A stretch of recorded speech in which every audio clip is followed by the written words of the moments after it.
If you've ever dealt with a homeowners association, you already know the type of monster bureaucracy can create behind a white picket fence. But let me ask you, what would you do if someone decided your land, your legacy, was just a quicker way to get to Starbucks? That's how this started. Not with a bang, but with the subtle hum of a luxury SUV engine and the quiet entitlement of someone who believed her schedule trumped my sovereignty. Where are you watching this from? A suburban duplex with a manicured lawn? A rented apartment where parking's a war zone? Or maybe a rural place like mine, where land still means something, and you can still hear the wind instead of your neighbor's Bluetooth speaker. Wherever you are, just know this. Peace can be stolen by inches, and the thief often smiles while doing it. Whispering Pines wasn't just land. It was blood in the soil. A 70-year-old legacy carved out of dust and sweat, handed down from my grandfather to my father to me like a sacred duty. Acres of rolling pasture, ancient oaks spreading their arms like guardians, cattle that knew my voice, not from fear, but from generations of trust. This land breathed with memory, and I carried the burden of keeping it alive. So when the HOA sprouted on the western edge, like a patch of mold creeping across a forgotten fruit, I knew trouble was coming. They called it Summit Ridge Estates, which sounds like a nature retreat, but looked more like a Lego set dumped onto the plains. Plastic lawns, identical beige homes, backyard fences standing like they were afraid of the wind. And worst of all, people who thought rural meant unclaimed. Calamity Kate didn't wear a name tag, but if she had, it would have said manager of the universe. First time I saw her, I was mending the fence where our properties met, though met is generous. The HOA's edge stopped a full quarter-mile from my boundary line, but a dusty old access road cut through the far side of my land, used for tractors, hay balers, and checking water troughs. It wasn't paved, wasn't public, wasn't hers. But Kate saw it, and Kate wanted it. Her SUV, crimson like the anger of a tax audit, came crawling off the HOA cul-de-sac like it was on a recon mission. She rolled down her window, tinted of course, and didn't say hello. She said, "Is this a through road?" Not excuse me, not hello. Just a challenge wrapped in a question. "No ma'am," I said politely. "That's private. This is my ranch." Her lips curled, like my existence had inconvenienced her morning. And then she just drove in. Just like that, like I hadn't said a damn word. My jaw didn't drop. It clenched. I stood there, hands still on the fence post, wrench hanging at my side like a weapon not yet chosen. The dust from her tires danced in the air like tiny middle fingers. And I told myself, it's a one-off. A misunderstanding. That was my mistake. Because the road didn't make her car bounce. It made her bold. Next morning, she was back. And the next. Then again at dusk. It wasn't a shortcut anymore, it was her commute. And me? I was apparently just the guy who'd been mistaken for background scenery. I put up signs. Big ones. Private property. No trespassing. Even agricultural access only, with a little graphic of a tractor for good measure. They were gone within 48 hours. I found one in a ditch, tire marks across it like it had tried to fight back and lost. It was the first time in my life I felt invisible on my own land. That's when I knew this wasn't just about convenience. It was about belief. She believed she had a right. Her SUV tires weren't just carving paths, they were laying claim. And that belief, that's harder to fight than ignorance. I confronted her again. Caught her red ride, just as she crossed onto my land. I waved her down. She slowed, reluctantly, like I was a squirrel instead of a man. Didn't even roll her window down all the way. "You can't keep driving here," I said, flat and firm. "It's private. It's dangerous. And you're tearing up my pasture." She didn't flinch. "I've been using it for weeks. That makes it established." My voice stayed level. "It's a work track. My family built it for the ranch. Not your right-of-way. Not now. Not ever." And then she pulled out the HOA card. "Well, Mr. Henderson, the HOA president, he said it looked like an access road we could probably use. It's so much more convenient for several of us." That's when I felt the air shift. This wasn't just Kate anymore. It was they. A collective. A hive. Using policy like a battering ram. "Henderson doesn't own this land," I said, heat rising in my chest. "I do. And neither he nor your HOA have any right to give permission to cross it." She sneered. "You're being unneighborly. Hoarding all this land for yourself." Then she drove off. Left me standing there again, just like the first time. Only this time, I didn't feel stunned. I felt something old stir in my bones. The kind of thing men feel when someone crosses into their home without knocking. I called Henderson. Thought maybe the man just needed things spelled out. He didn't answer the first time. When he did, he sounded annoyed, like I was interrupting a book club. "Oh yes," he said. "Karen, sorry, Mrs. Davis, mentioned something about a path. Maybe a misunderstanding." "No misunderstanding," I told him. "It's my land, and people from your development are trespassing." He promised to look into it. Which of course meant he wouldn't. And right on cue, Kate's SUV returned the next day.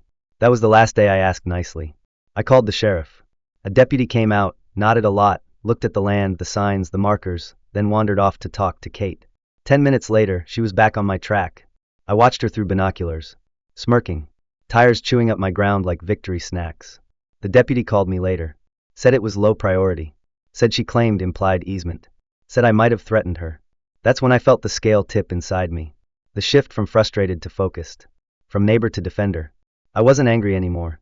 I was tactical. Because when the law yawns at injustice, you learn how to fight with shovels and silence. I knew then that she wasn't going to stop. Because she didn't believe she was trespassing. She believed she was right. And in America, belief can bulldoze truth if you let it. But not here. Not on this land. Not while I breathe. So I stopped thinking like a victim. And started planning like a general. Not with guns. With grit. And grit, like land, holds firm. Even when a Karen tries to drive straight through it. The next morning I woke up with the silence of dread lodged between my ribs. It wasn't just the bird song or the faint groan of cattle stretching in the mist that pulled me out of sleep. It was the gnawing certainty that something else had already moved across my land before the sun even climbed the pines. When I stepped out onto the porch with my coffee, there it was, fresh tire tracks.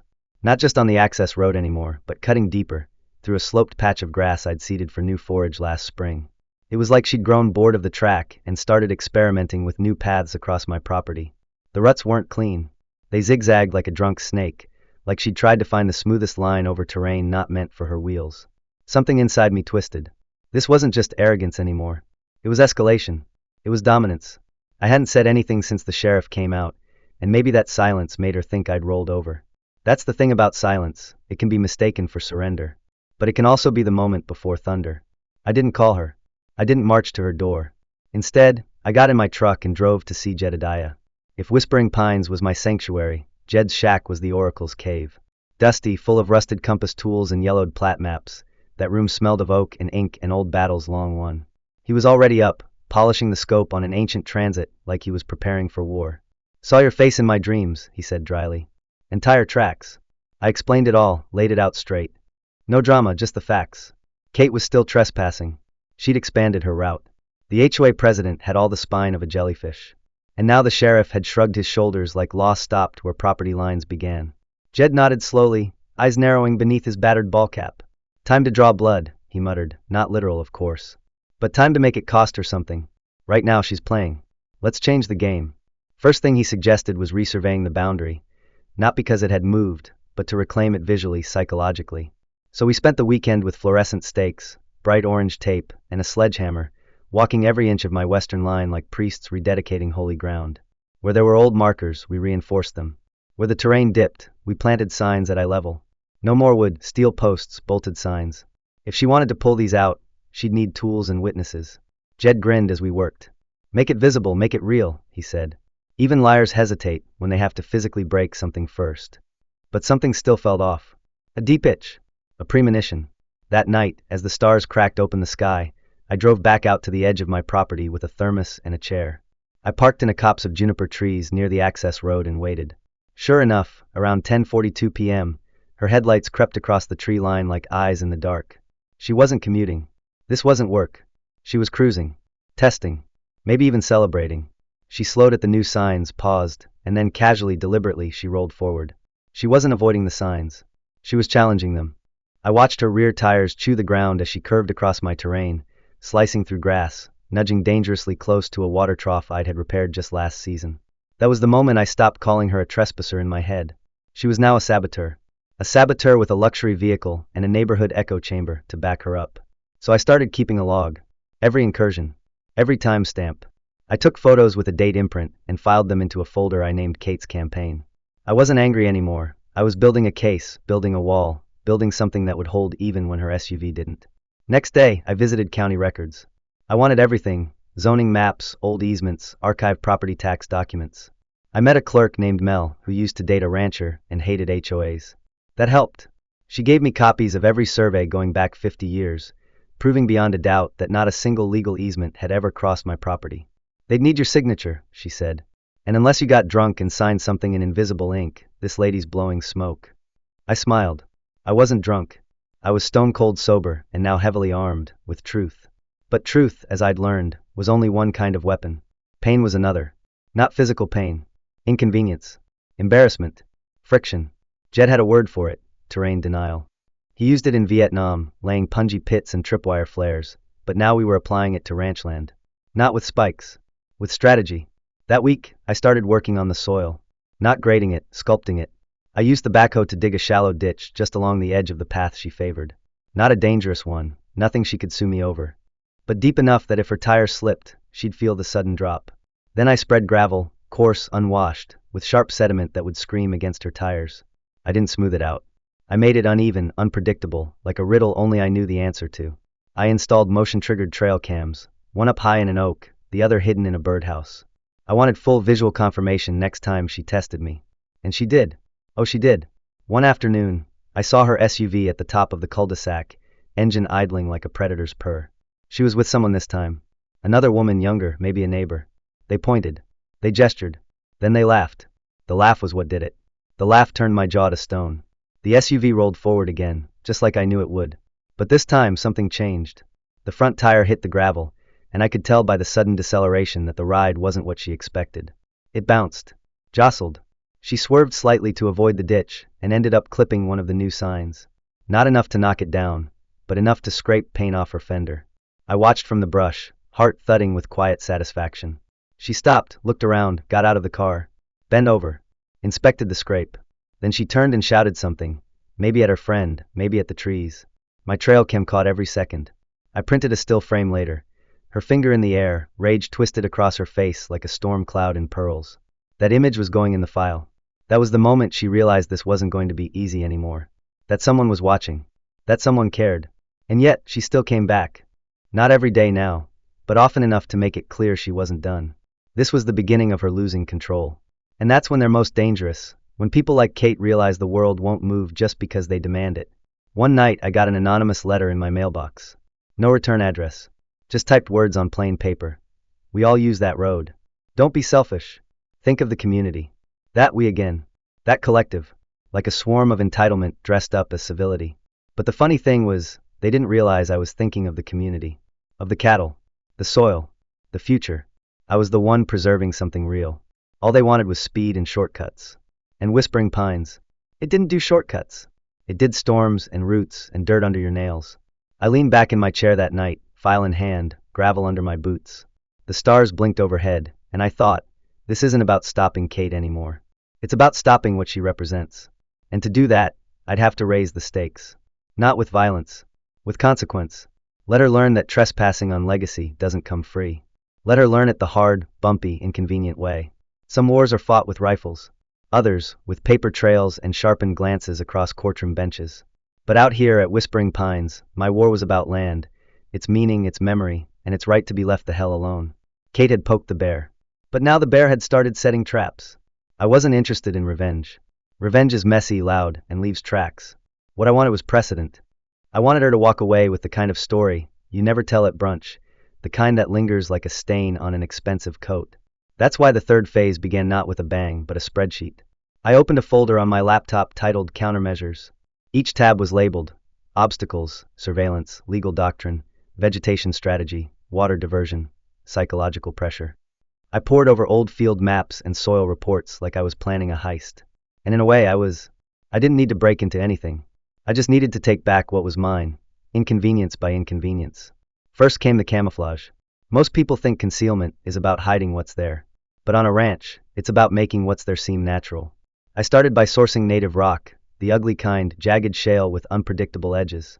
I lined them just beneath the surface along the center of the track, not in a way that would injure anyone, but enough to give a low-clearance vehicle like Kate's SUV a good reason to whimper. I arranged them unevenly, mimicking erosion. To any inspector, it would look like nature just doing its thing. I documented it, of course, photos, timestamps, my ranch log updated daily. Jedediah came out again, standing with his hands in his pockets, surveying the track with the quiet satisfaction of a man who'd seen this kind of warfare before. You ever read The Art of War? He asked. Sun Tzu says, appear at points which the enemy must hasten to defend. March swiftly to places where you are not expected. Kate expects a lawyer. Instead, give her a bog. I didn't have a bog yet, but I had runoff. There was a seasonal stream bed that usually ran dry except in spring or after storms. With a bit of digging and some minor redirection using sandbags and a backhoe, I encouraged that water to form a subtle dip right in the path she took most often. Not enough to drown anything, just enough to soften the earth until it was pliable, deceptive. Dry in the morning, but if rain hit or dew lingered, it would turn into a sticky mess. Not dangerous, just humiliating. And sticky. I lined the far side with some fertilizer compost I'd been aging, a pungent, ripe mix of hay and livestock that smelled like old promises and regret. That was the second trap. The third was something more elegant. I started planting. Not grass, too soft. Not trees, too slow. I ordered thornbush saplings from a nursery an hour north. Fast-growing, resilient, and bristling with spines sharp enough to discourage even the boldest dog from sniffing too close. Honey locust, blackberry cane, and a few rose varieties bred for defense, not beauty. I planted them in staggered rows along the shoulders of the path. At first, they looked innocent, green eager, but they would grow fast. In 6 months, they'd be thick enough to make a car think twice. In a year, they'd be impassable. I didn't need a wall, I needed hesitation. Meanwhile, I visited a lawyer I hadn't seen since my father's will. Ms. Albright. Silver hair, sharper tongue, eyes that scanned like a printer. She remembered me. Remembered the land. She listened to everything, nodded slowly, then slid a thick binder toward me. This, she said, is what you build when you don't want to sue. You want to win without ever stepping into court. You make her walk into a wall of evidence and realize too late she brought a spoon to a gunfight. The binder was a masterpiece. Drone images of the land, survey data, signed affidavits from Jed and a few neighboring ranchers, statements from the county clerk confirming no easement, receipts for every improvement. The signs, the rocks, the plantings, everything categorized, time-stamped, labeled like a murder board for a crime I was never going to commit. And the best part? A letter. Calm. Precise. Sent by Ms. Albright to both Kate and the HOA, explaining the legal boundaries, the repeated trespassing, and a polite but firm warning that any further incursion would be met with action, documented and billed. That letter was mailed certified, with tracking. I imagined Kate opening it with her wine glass in hand, reading the quiet, surgical dissection of her imagined rights. No threats. Just facts. Delivered like a scalpel. Then the waiting. Not passive waiting. I made myself present. Fixed fences close to the track. Trimmed trees nearby. Made sure my truck was visible in the mornings, parked sideways across the access point with the hood up. I wasn't blocking her. I was just working. Always there. Always watching. I noticed something shift. Kate didn't come daily anymore. But she came. Less aggressive now, more cautious. Her SUV slowed as it approached the ditch, dipped reluctantly through the softened stretch, bounced over the gravel, tires audibly complaining. One day I saw her stop, step out, and examine the thorn bushes.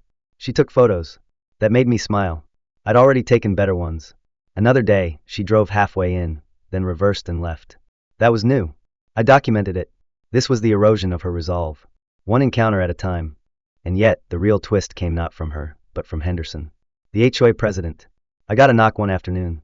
He stood on my porch in a sweater vest that looked allergic to real air. Mr. Jameson, he said, with the confidence of someone rehearsed. We'd like to find a resolution. There's been discomfort on both sides. I leaned against the doorframe, arms crossed. Discomfort? I repeated. He nodded. Some residents feel ostracized. Unsafe. I let the silence build. Then I gestured toward the trees. You're a mile from the nearest house. Your people are crossing into my property. No one invited. No right. He shuffled, pulled out a folder. Inside was a printed map. My land, his development, and a red dotted line someone had drawn, right over my track. We were wondering, he said, if a mutual access agreement could be drafted. A shared easement. Of course, there'd be considerations, financial compensation, maybe even HOA services extended to your property. He said it like he was offering me a yacht. I stared at that red dotted line, like it was a leash meant for me. I didn't laugh. I just held his gaze. No deal, I said, voice steady.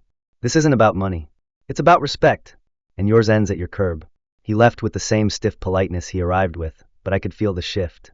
The HOA had realized Kate's war was becoming their liability. Ms. Albright's letter had done its job. I doubled down, replaced some signs with bigger ones, added reflective paint, retilled the worst section of the path to emphasize the ruts. And then one morning, I found a surprise, a handwritten note slipped under the gate. No name, just 4 words. She got what's coming. I didn't recognize the handwriting, but the message was clear. Not everyone in Summit Ridge Estates was with her. Cracks were forming, and I intended to widen them. The 4th Monday of September started with a stillness that felt too perfect, like the kind you hear about before a tornado touches down. The air was thick, not with humidity, but with expectation. Even the cattle were restless, shifting in the pasture, their hooves crunching the dry dirt with uneasy rhythm.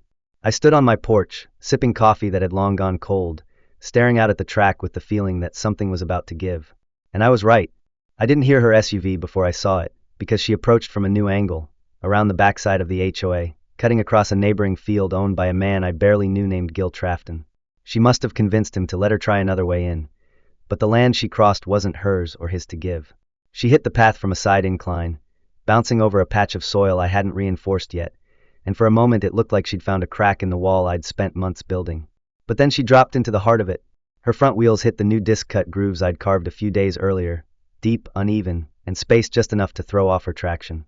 The SUV jolted violently, its suspension visibly straining under the weight of entitlement and engineering gone soft. She didn't slow down. She gunned it. I watched from the ridge just east of the track, binoculars pressed to my face, heart pounding not with rage, but with the clean precision of inevitability. This wasn't personal anymore. It was a system executing its function. Her right front tire skipped across the gravel, caught a jagged rock at the worst possible angle, and lifted clean off the earth for a split second before slamming down again with a thud that sent dust into the air. That's when she made her next mistake. Trying to correct, she swerved slightly to the left, into the marshy depression I'd enhanced weeks ago with carefully channeled runoff and layers of waterlogged compost hidden beneath a top crust of dry soil. The moment her wheels hit, the ground gave way like a trapdoor. Mud exploded up the sides, coating her windows, her mirrors, her pride. The SUV tilted forward, then lurched, front tires spinning helplessly, rear wheels digging in deeper with every rev of the engine. She wasn't just stuck. She was stranded. And then the door opened. Kate stepped out wearing beige heels and a crisp white blouse like she'd come straight from a real estate seminar. She looked down and immediately regretted every decision that had brought her to this point. One foot sank to the ankle in mud. The other fared worse, slipping out of her shoe completely. She let out a sharp, frustrated sound, something between a gasp and a growl, then grabbed her phone. I took a photo with my long lens camera. Just one. For the record. She paced in circles, trying to find a dry patch that didn't exist, then began dialing furiously, shouting into the receiver. Her voice didn't reach me, but the fury did. She pointed at the ground, then at the signs, then waved her arms like she was conducting an invisible orchestra of outrage. That was when I started my slow descent toward her. I didn't take the track. I walked the ridge line and came around from behind, circling through a cluster of mesquite trees and emerging just within earshot, timing it so that the crunch of my boots caught her attention mid-rant. She turned fast, startled, face flushed with a cocktail of fury and embarrassment. "You," she snapped, as if naming the villain would undo the trap. "You've sabotaged this road. I could sue. You could have killed me." I raised an eyebrow. "Sabotage? Ma'am, this is an agricultural access path. It's clearly marked. Has been for months. You've received written notice. You've ignored signage, fencing, and legal correspondence. What you've driven into is a working ranch road during irrigation maintenance. Not a shortcut. You knew I'd come this way," she hissed. "This was planned. Everything I do here is planned," I replied calmly. "That's what ranchers do. We plan. We maintain. We document." I pointed to the new trail camera, clearly visible on a tree trunk about 20 feet away. "And we record." She followed my gesture, and I could see the flicker of realization crack through her mask of confidence. The camera was blinking. "Live." "I called the sheriff," she snapped, turning back to her SUV, which now sat at a comical angle, the rear bumper nearly kissing the ground, front wheels halfway submerged in what looked like a swamp brewed from spite and science. "Good," I said. "So did I." 15 minutes later, a county deputy rolled up in a dusty patrol vehicle. Not the same one from before. A new guy, younger, sharp eyes, clean notepad. He took one look at the scene, then at the signs, the mud, the rocks, and finally at me. "This your land, sir?" he asked. I nodded. "Yes, sir. Been in my family for 3 generations. Everything posted and documented?" "Every inch," I said, handing him a folder I'd kept in my truck's glove compartment just for this moment. Inside were photos of the signs, the track before and after improvements, weather logs showing rainfall data for the week, and yes, even a copy of Ms. Albright's certified letter. He took his time flipping through it, then walked the path himself, stopping to inspect the tire ruts, the erosion control trenches, and the signage posted in triplicate along the fence line. Kate followed him, still arguing, still gesturing, but her words bounced off him like hail on tin. He said nothing for a long time. Then he closed the folder, handed it back, and turned to her. "Ma'am," he said, "you've entered private property without permission. The signs are clear. The track is agricultural, not public, not part of any implied easement. Your vehicle's damage is self-inflicted. The landowner is within his rights to manage his terrain for ranch operations. There's no criminal intent. There's no violation on his part. She looked like she might cry. Or scream. Or both. But he made it impassable on purpose. Yes, ma'am, he said, not unkindly. That's the point. The tow truck arrived half an hour later. By then, several HOA residents had gathered near the edge of their development, watching from a distance like spectators at a parade they didn't buy tickets for. Someone was filming with a phone. I didn't recognize them. Probably one of the newer couples who still believed fences meant something. The winching process was long and painful. The SUV groaned like a wounded animal as it was hauled backward through the muck, scraping across the gravel, leaving behind pieces of undercarriage and dignity. Kate stood off to the side, arms crossed, mud on her blouse, heels long discarded. When the truck finally pulled away with her vehicle chained and sagging, she turned to me one last time. Her voice was low, controlled. This isn't over. I nodded slowly. No, ma'am. For you, it probably isn't. But for this land, it just got started reclaiming itself.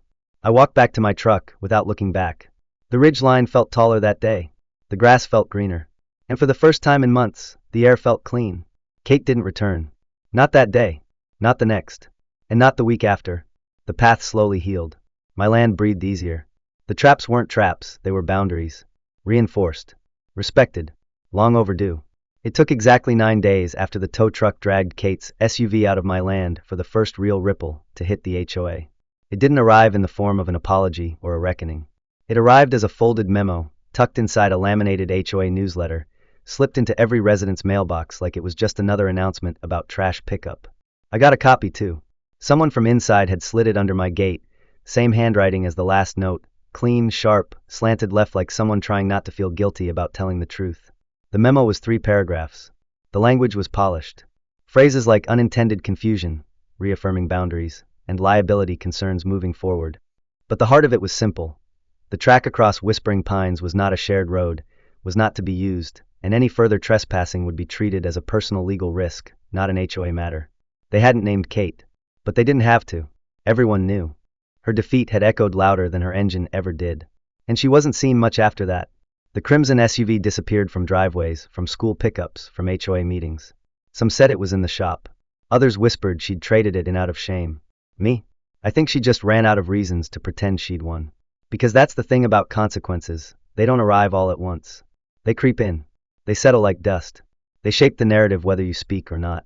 And the story now belonged to the land. I kept working as always. Fences needed mending.